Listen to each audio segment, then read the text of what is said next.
Guys, hope you're all doing really well. I just thought I'd jump on and make a quick training video just around the importance of daily purposeful movement and how you can't get away from this, how important this is. And I don't know if I've tried to explain it on the calls a couple of times, but I'm not sure if I did a good enough job at doing it. So I'm just going to show you a kind of live example in terms of how important that this can be in terms of changing your outcomes. Okay.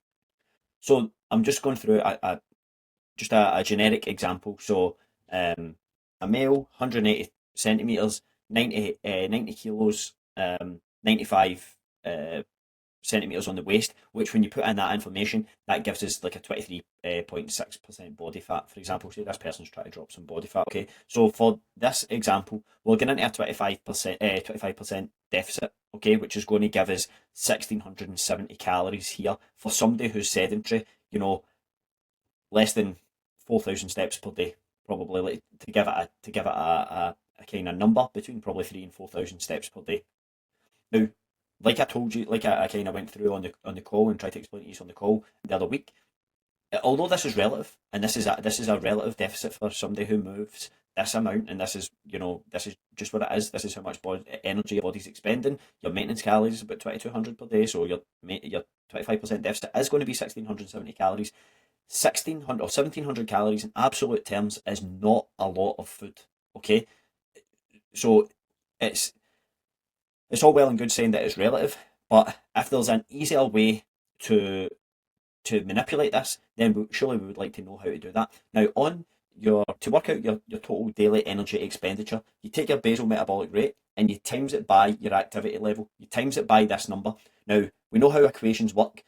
Both things in terms of a multiplication have equal importance. So the basal metabolic rate is equally important. You make this one higher and it has an effect here. You make this one higher and it has an effect on the other side on your overall outcome. Now, what can we reasonably affect? Okay, so for example, if we were to increase our lean mass, to increase our basal metabolic rate, we need to increase the amount of lean mass that we have. If we were to increase our lean mass by 5 kilograms, a 5 kilogram increase in lean body mass might increase your BMR by approximately 70 calories per day. Just take a bit of time to recognise that. Now, of course, there is the argument for metabolic flexibility, and at lower body fat levels, things improve. But let's just say you were just the exact same body fat percentage, but you are 5 kilos heavier. You might have an extra 70 calories in terms of basal metabolic rate. Not great. You know what I mean? And how long would it take you to put on 5 kilograms of lean mass? I don't know, 6 months if you're a newbie.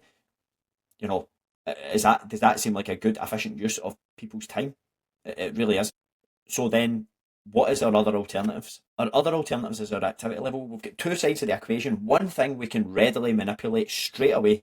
Like today, I could implement an activity level increase, a basal metabolic rate increase. It takes far longer, and as we've seen, is pretty inefficient. So let's just say we take this from a 1.2 up to like a 1.5, where you would be for, say, roughly about 10,000 steps. Now suddenly we're eating 2,000, nearly 2,100 calories per day for the same 25% calorie deficit, the same rate of progress, the same level of fat loss over a week. How much easier is this?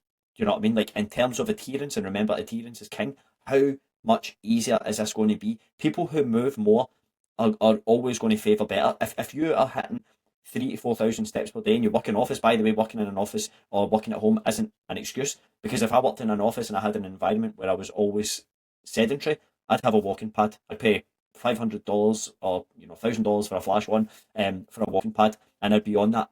I'd be taking as many calls as I could away, spending as much time away from my laptop, or if I had to take a call or whatever it would be, or my lunch break, I'd be walking during my lunch break, and I'd be spending the rest of my time, sitting at my desk, and I'd eat my lunch there. There's definitely tools that you could do. At the weekend, I would make sure that I got some steps up to bring my average up for the week. At the end of the day, if that is your environment, it is the onus is on you to manipulate that.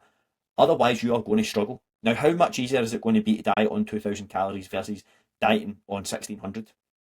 It's a no brainer. Do you know what I mean? Like, it should be a no brainer for all of us. And this is what you kind of need to get into your heads, and just get your head around it, that people who move more are just healthier because they have more flexibility. They have more flexibility because they burn more energy at rest. And if you truly want to lose, a significant amount of body fat and a significant amount of weight, and you're you know moving 3,000-4,000 steps per day, it is going to be tough.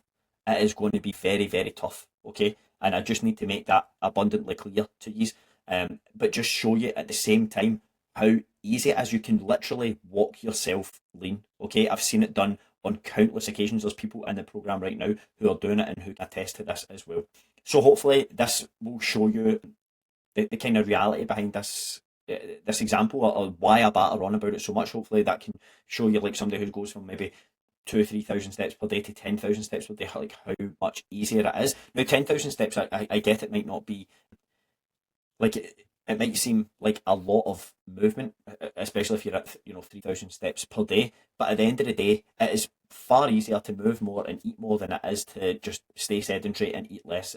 It's you can blow 1,600 calories in an instant. You know what I mean? You can blow a 25% a 25% deficit on 1,600 calories, and no problem at all. You go to the pub for a palmy, that's you're done. You go for a couple of beers, you're done. Whereas if you move more, you've got more flexibility, you've got more wiggle room, okay, and ultimately it makes your life a whole lot easier.